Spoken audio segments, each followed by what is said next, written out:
Hello dear subscribers, today I will tell you how you can easily fix your problem. Instagram problem couldn't refresh feed. So why you see this error and how you can also fix it. So first thing, just try to close your Instagram app and just open it again.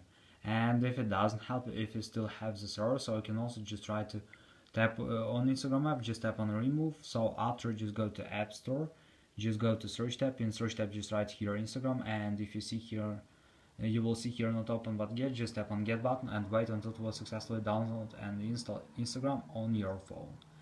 So just reinstall your app, and also you can try to check your internet connection. So just go to the settings. In the settings you need to find here Wi-Fi, just open it, just try to turn it off and turn on again. So after, just go to cellular data or mobile data, just try to turn it off and turn on again. So after, you can try to turn on airplane mode, wait a few seconds and just turn it off.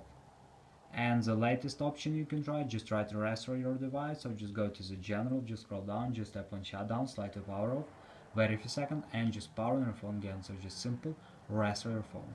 So thanks for watching, have a nice day, subscribe to my channel, click like, and goodbye.